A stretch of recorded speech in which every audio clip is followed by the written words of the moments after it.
Karnataka ke Mangalore da laiba Christian Missionaries College Saint Agnes da class 11 tambi Imphal East ke tok mai likai dake yang kokpam Ajit Kumar ki machanupi Jeji yang kokpam da college adu da tamba Kuki nupi macha singna ngahak leitana thawoi usitana tawbiba madi khatna ba hawba ke thawong kaya chathare haire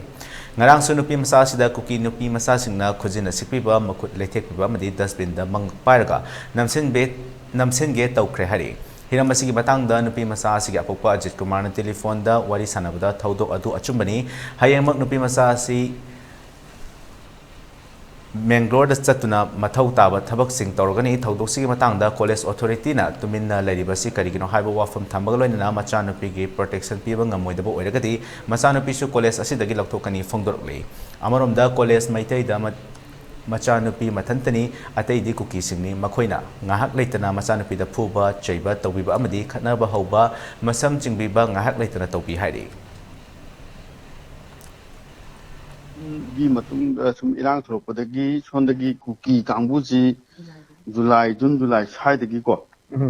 kuki kangbuji masing yamna moi school ji loi lakselaba moi ki school ju ni college ne moi school ji ani le ada mai gi base da mayam lakselaba lakhan baje more than 100 kena haidai ko adu lakhan badagi magi classmate oiba classmate da moi kun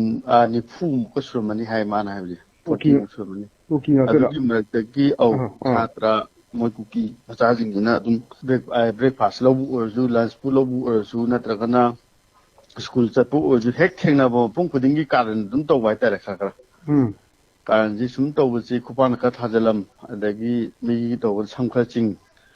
वाली वो खाना हो वाइता है अदुगा ngarang china kamai to geta angang jiki moi ki phone je Saturday Wednesday ka Sunday ka pung amom pi adu phone lo bu chat pajida Christina haibu nu pi macha kuki macha china ji je khoji khujinna sikpa tai unga sikpa male to khujinna pai u sikpa adu tor mutungda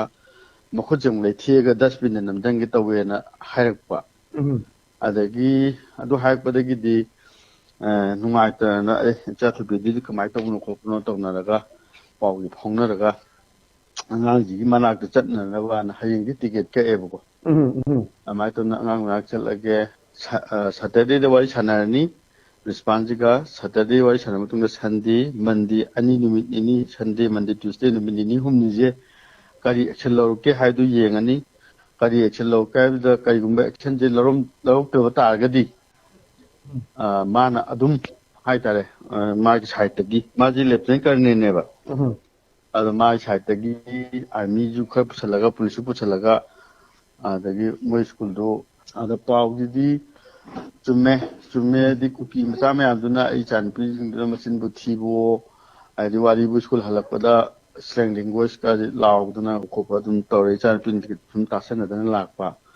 adagi hek nakna ne thina ko pang ne thakjala bumba ade wasum chatle thengna ju hek phurakpa sam hek chingakpa class o ere maning de thomma sam hek chingba ama sim to ba ta aduda sai angang class 11 na kai na maund ju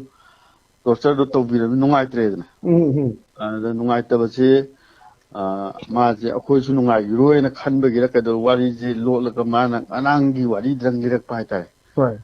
ngarang wari dang le kudu da ko sindi du da phone tora ga sindi nang khatang chapio adu ichan pi do wari dum ta phadana da sabiyo tora sabun tam da de sindi da mak po la ka pi have ai sunai to kholi hai wari me am jama lo lira bai ta aduna sindina ju am ngai traba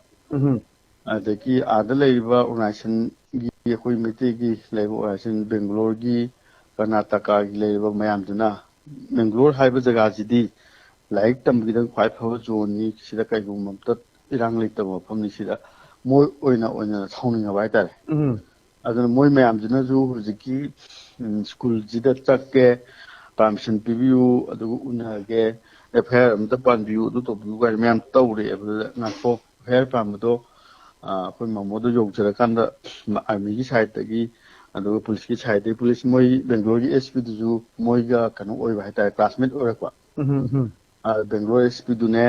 ꯃꯣꯏ army ꯀꯥꯡꯕꯨꯅ ꯇꯧꯔꯒ ꯆꯠꯀꯅꯤ ꯑꯗꯨꯗ ꯗꯔꯀꯥꯔ ꯑꯣꯏꯕꯁꯤꯡꯗꯨ ꯂꯣꯏꯅꯃꯛ ꯇꯧꯍꯜꯂꯒꯦ ꯅꯣꯡ ꯅꯤꯅꯤꯗꯪꯗꯤ ꯉꯥꯏꯔꯝꯃꯣ ꯑꯗꯨꯃꯥꯏꯅ